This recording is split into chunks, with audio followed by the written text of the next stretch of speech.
Hello everybody, and welcome to another video. My name is Jack, and today I'm going to be sharing my review of the new A24 movie, Civil War.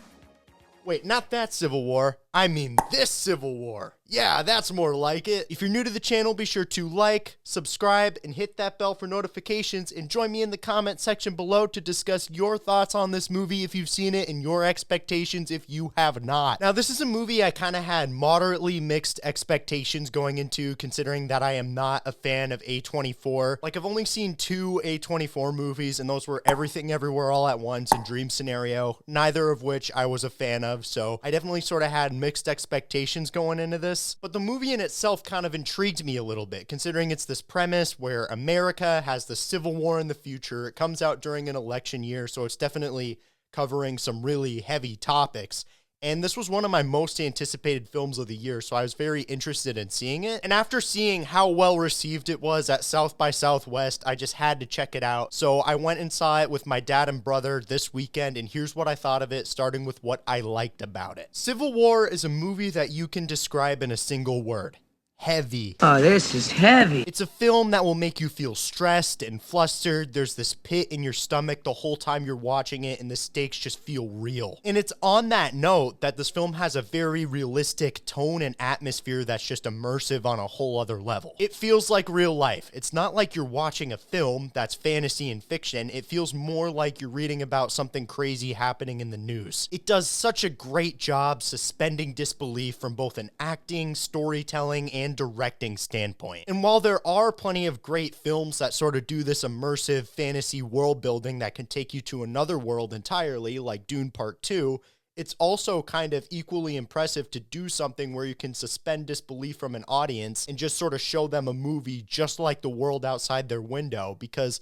that's kind of harder to fake than something that isn't real, you know? So that's something I really give props to this movie on. This is the film that sort of takes the premise of modern warfare and just sort of shows it to the everyday average American audience member and sort of helps them picture just what that really must feel like to be in the middle of all that. And it's just a neat social commentary because there's no real good guys in this story. Alex Garland just outdoes himself with the cinematography here. It's very subtle, yet very moving. And like, the main characters of the story are photographers, so I feel like a lot of the shots in this movie kind of integrate photography in an interesting way. Like, there will very much be scenes where it'll just cut to just still images that they're capturing with their cameras, and it just really sort of helps add to that real world vibe. And even just some of the video scenes where it'll just be of just normal things that are happening in the movie and it's not supposed to be camera footage, it still feels very just kind of subtle, for lack of a better term. Like, they're just sort of stationing the camera there to just get the uniqueness of a specific image, and that just sort of helps make it feel very real, very much like reality, almost sort of like a documentary filmmaking sort of way.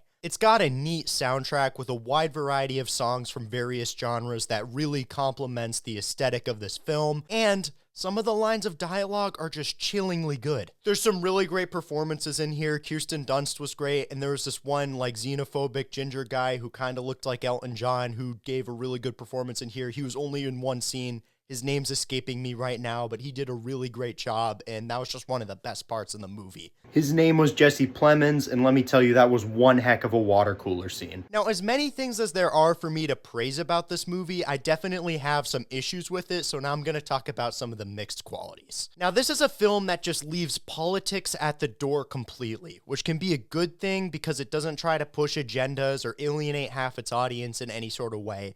But that can also definitely be a bad thing because it doesn't at all explain why America is having this civil war in the future.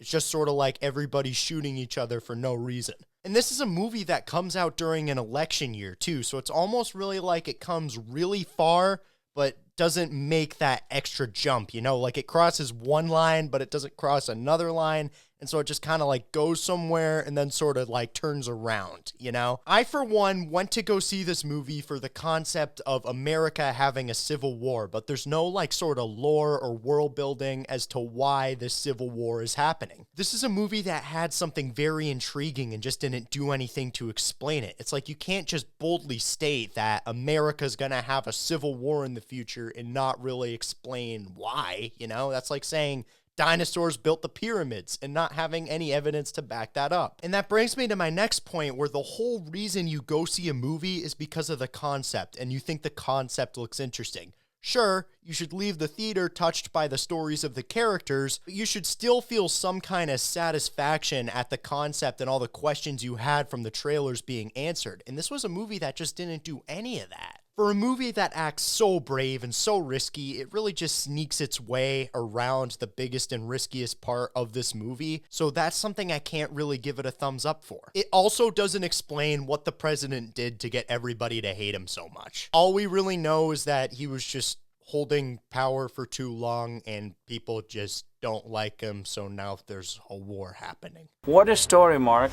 Yeah, you can say that again. I mean, I guess we do get a little bit more. Like, they do say how he, like, disbanded the FBI and, like, called airstrikes and all this stuff. But if he's so bad, then why do people still support him? Why is it a civil war, not just, like, an uprising? So there's really some questions you're gonna ask about this movie when watching the trailers, and you'll ask the same questions while you're watching the movie, and the credits will roll and you won't have answers to said questions. Now, with some of the things that are straight up bad about the movie, inherently with this concept, it is very much not gonna be the thing for a lot of people to enjoy. It's supposed to be stressful. It's supposed to be pessimistic. That's the whole objective of the movie, but it's in that a lot of people aren't really gonna have a good time watching it. I can say I was blown away by the masterful craft of the filmmaking as someone who's interested in becoming a movie director himself, but would I really recommend this movie to my MCU buddies? I don't think I would. The thing about cinema is it's so subjective and it can get so many different kinds of reactions about you, and this is a movie that goes for a specific kind of reaction, and it definitely gets that, but for a lot of people that's just not going to be their thing. My closing thoughts on this movie is it's very much just a bunch of double-edged swords. The best thing about it is how gritty, heavy, and stressful it is, but the worst thing about it is how gritty, heavy, and stressful it is. It's also a great thing how it leaves politics at the door and doesn't try to intimidate or alienate anybody.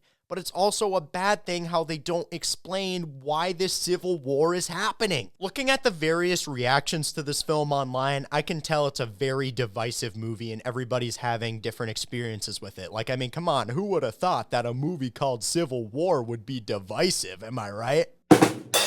So really, all sorts of different people are having various kinds of experiences with this film, so that's why I'm encouraging you to go check it out and form your own opinion yourself. But only if you saw the trailers and were intrigued by it, because this isn't going to really surprise you. It's very much sort of what you kind of expect from the trailers. It's not like if you're looking for a fun action movie, then do not go and see this movie. I'd all around rate this film a 7 out of 10. I can say that it's an amazing film. It's very beautifully made and well crafted and very thoughtful, but there's just so many issues I have with the story and the concept where it just doesn't have the guts to take it an extra level. So that's why I sort of put it here with that 7 out of 10 ranking. I gave it 3.5 stars on Letterboxd, and if you're on Letterboxd, you can go follow me. My username is Jack Higgins, and then in parentheses, The Geek Gossip. If you want to keep up to date with all the movies I watch and review, I keep track of it all over there on the Boxed. But this is definitely a solid film. I just wouldn't say it's anywhere close to being my favorite film of the year. So that's gonna have to wrap it up for this video. Have you seen Civil War? If so, what did you think about it? And if you haven't seen it, what are your expectations? Let me know in the comments down below. I would love to hear everything that you'd have to say about this video. Anyway, YouTube,